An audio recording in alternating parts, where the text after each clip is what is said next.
Hi everyone and welcome to Newegg TV. My name is Paul and today I'm going to be doing an unboxing and overview of this new motherboard from Gigabyte's G1 Killer gaming motherboard series. This is the G1.Sniper 3. Now this is a standard ATX motherboard. It's based on the Z77 chipset and it will support Intel core processors, that being second generation Sli Bridge as well as third generation Uefi Bridge core processors on the 1155 socket.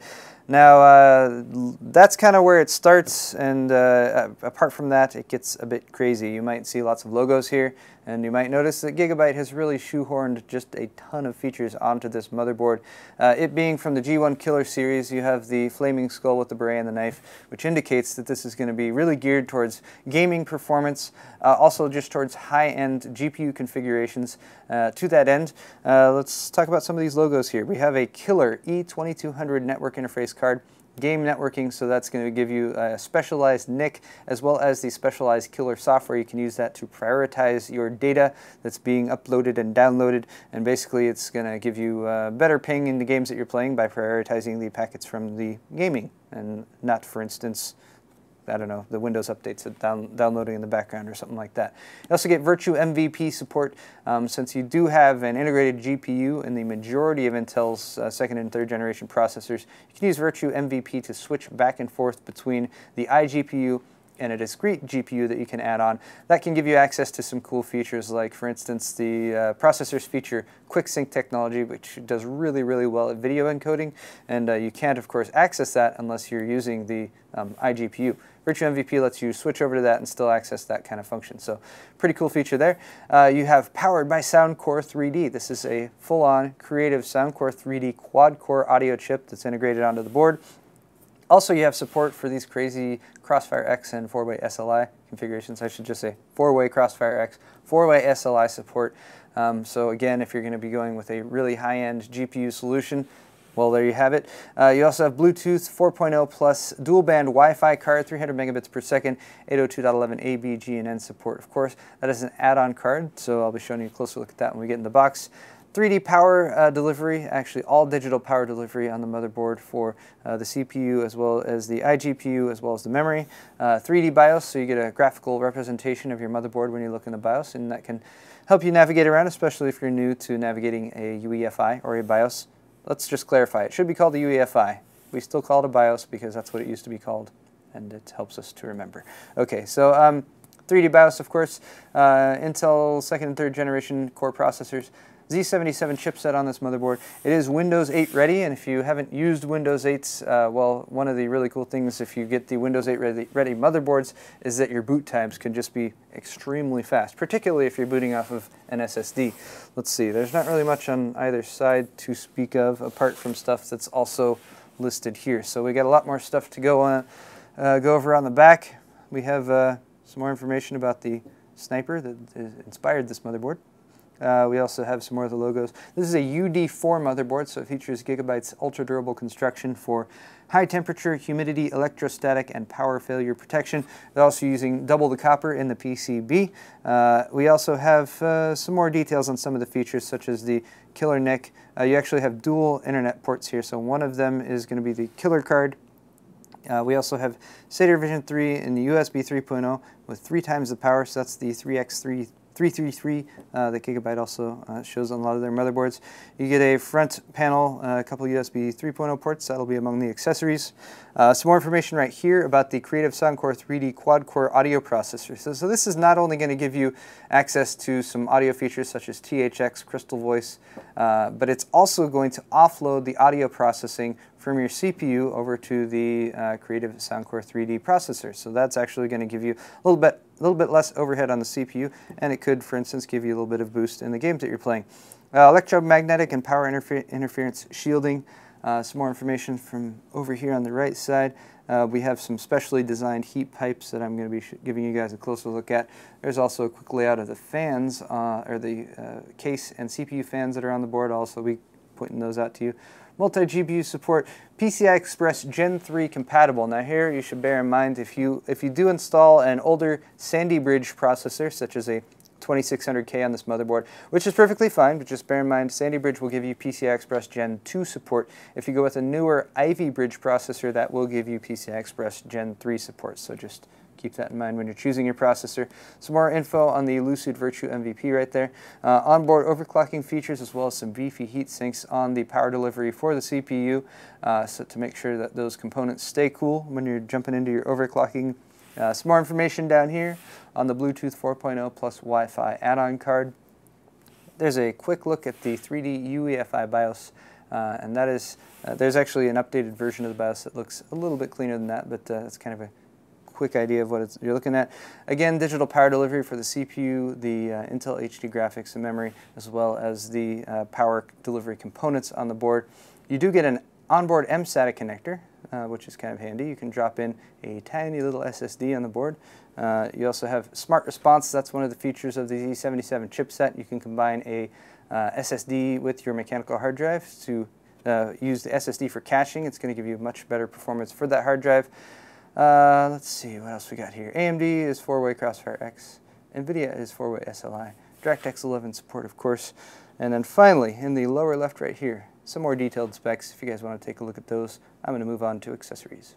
Next, we shall delve into the retail box, which is protesting gently. It's all right, don't worry. I'm a professional. Okay, here's the motherboard itself. We're going to finish on that one. Save the best for last, as I like to do.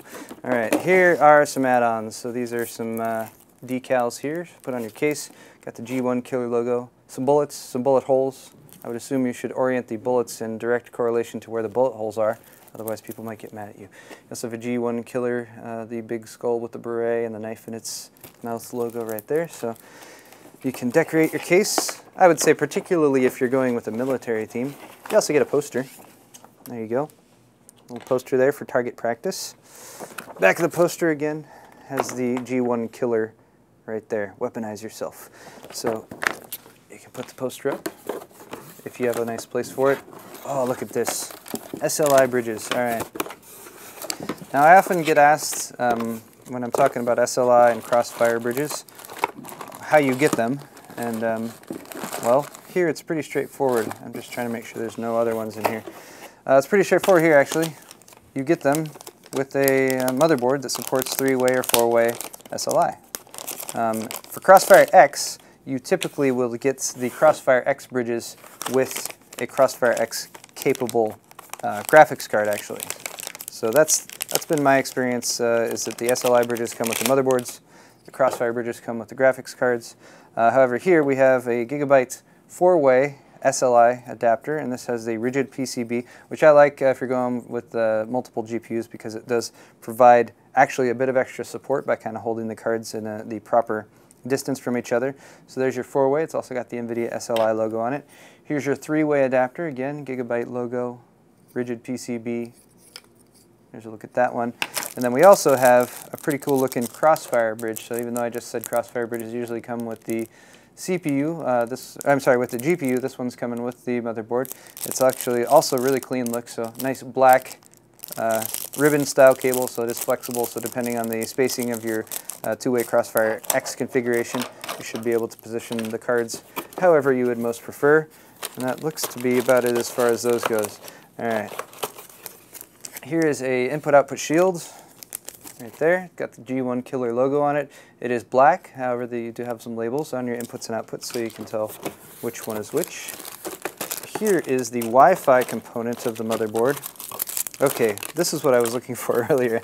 I was sure that it must have one of these, but all right. So there's a 2-way SLI bridge. So pretty much out of the box, you're set up for 2-way, 3-way, or 4-way SLI. If you're going with Crossfire, you can use this one, and then you can use you kind of go back and forth with those, and you should get a couple more with video cards that you might purchase. So there's your SLI bridge again, a nice black, clean-looking one. All right, here's your Wi-Fi components. This is a Pci Express X1 Wi-Fi adapter. There you go. So Pci Express X1 port right there, so you just plug that into any of the Pci Express slots on the motherboard. There's your Wi-Fi card right in there. Little leads on the back are connectors where you would connect each of these antennae, and the antenna have a nice long cable, so you can position them wherever you get the best signal from your router. There's a full look at that. Also a USB port right there. Okay. Next up we have some serial ATA cables. Actually, why don't I just remove the rest of all this stuff, and then that might be slightly easier.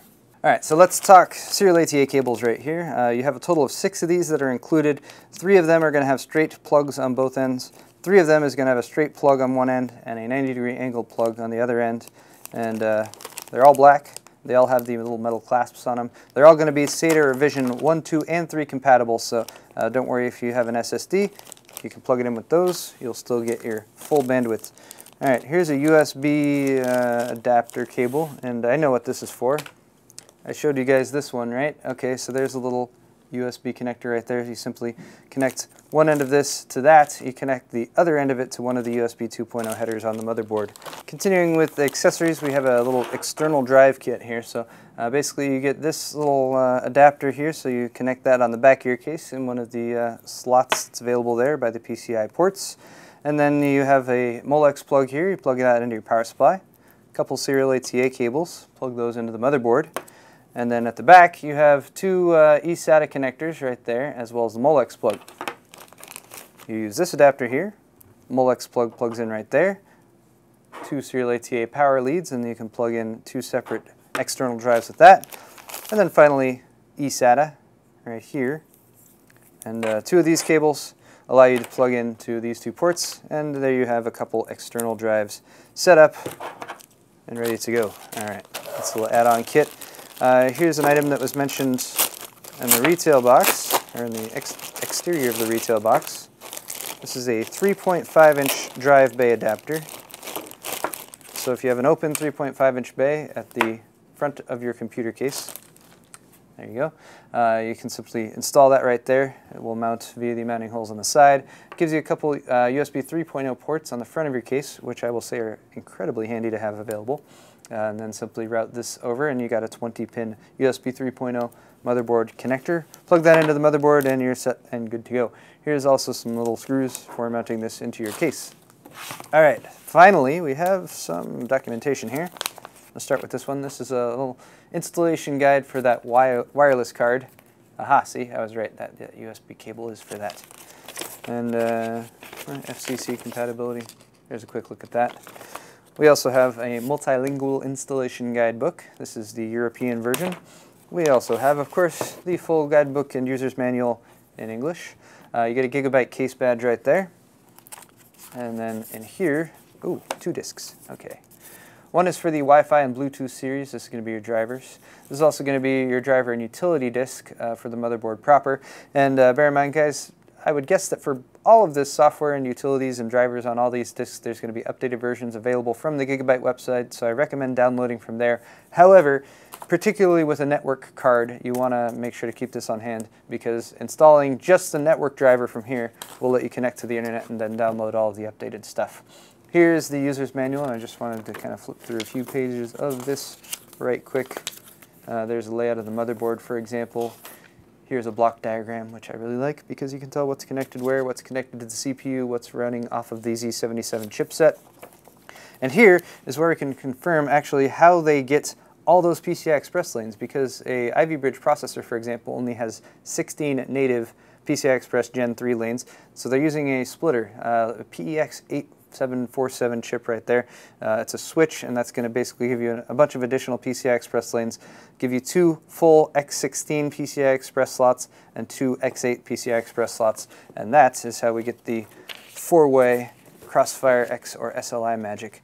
Here's also a rundown of all the components that are integrated into the motherboard, and then they're going to be going through a quick installation guide.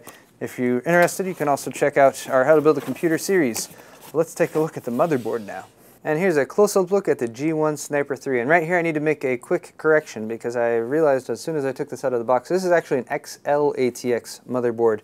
In my defense, the box right here says ATX, but these specs are actually correct. So it's going to be measuring 305 millimeters top to bottom and 264 millimeters side to side. So there's your height and width of the motherboard, and make sure you purchase an XL-ATX form factor case to make sure that this motherboard will fit in there. Looking at the motherboard itself, we have a nice black PCB in the back, of course green and black highlights throughout, as well as these nice beefy looking heat sinks that they have set up. One down here for the Z77 chipset, one right here in the middle, and that's for that PLX splitter, or switch I should say, for the PCI Express lanes. Also two more up here for the power delivery for the CPU, as well as the memory and the iGPU. And there's also a nice big heat pipe running from this one up to the PLX heatsink, and then also up through the other heat sinks for the power delivery. Let me flip around here to the back right quick to give you guys a better look at that PCB, depending on which way the light is hitting it, of course. And here you'll notice the back plate for the 1155 socket, as well as the fact that all of the heat sinks on the board are being held on with spring-loaded Phillips head screws. So easy enough to remove those if you need to do some maintenance in the future, or if you're going to be doing something like a water cooling configuration and you're actually going to be water cooling your chipset, for example. Sometimes that does happen. For fan headers on the board, you get a total of 5, so CPU fan header right there in the top, slightly to the right. 4 more for system fan connection, and these are all 4-pin capable, so PWM capable. One up here in the top left, one up here in the top right next to the DIMMs, one more down here in the bottom right, and then one more here down in the kind of near the center. Next up, we're going to take a close-up look at this motherboard, and I'm going to go over as much of the componentry as I can possibly fit into this video. First off, right here, down here in the bottom right, we have a USB 3.0 header. That's a 20-pin header. You can use that with that built-in adapter. You actually have 2 of these on the board. One's a little bit further up. We'll come back to that one.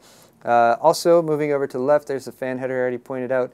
Trusted platform module header, if you're into that sort of thing. You also have another system fan header.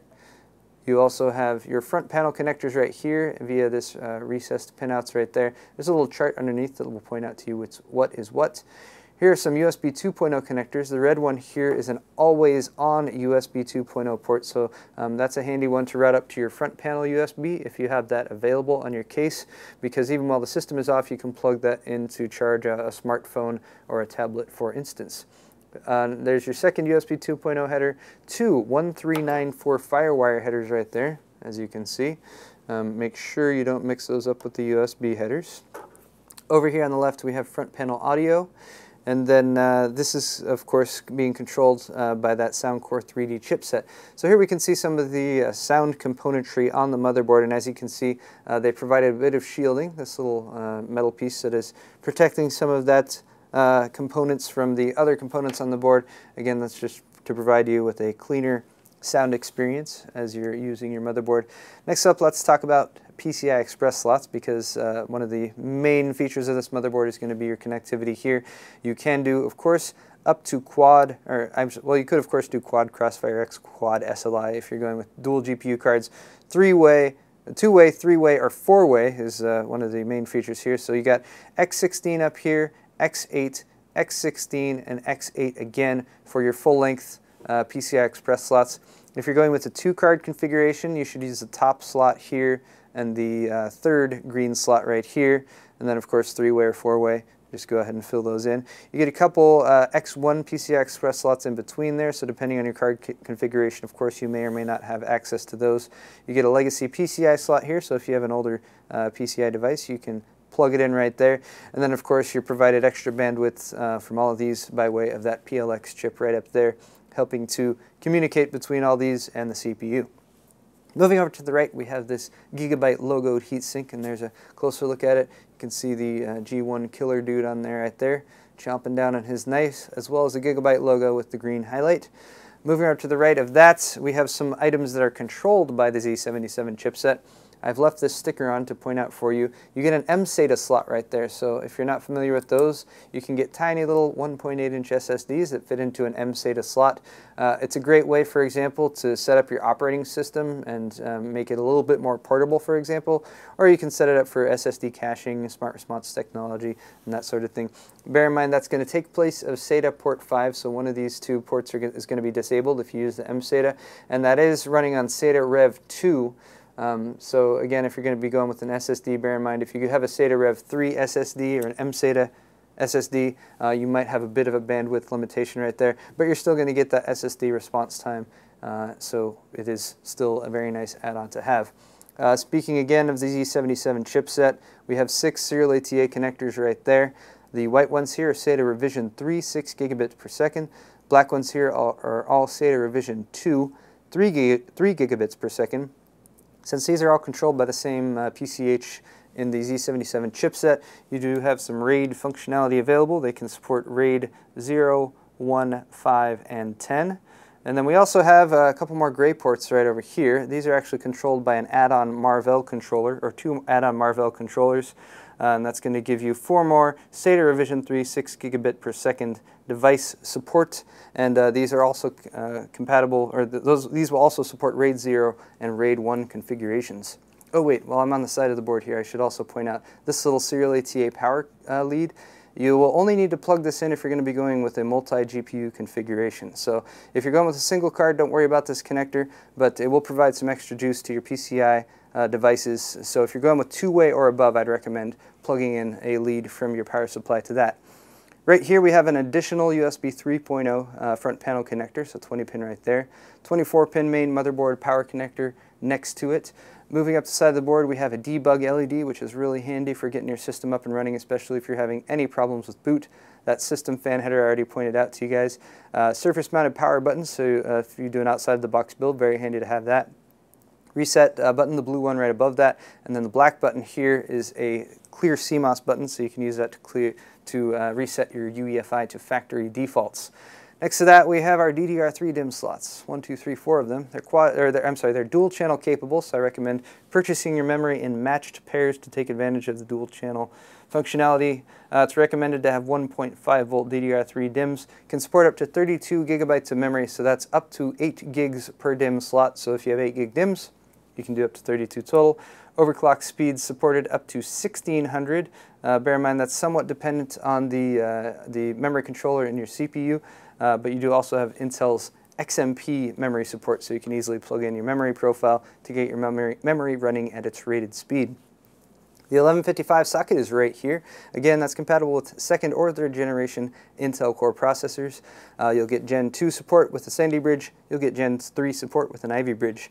Also, overclocking, of course, one of the main features of this motherboard, since it is a high-end enthusiast gaming motherboard. But you can see all of the chokes right now, as well as the MOSFETs, which are covered by the heat sinks right here. And then, of course, the capacitors providing power delivery to the CPU.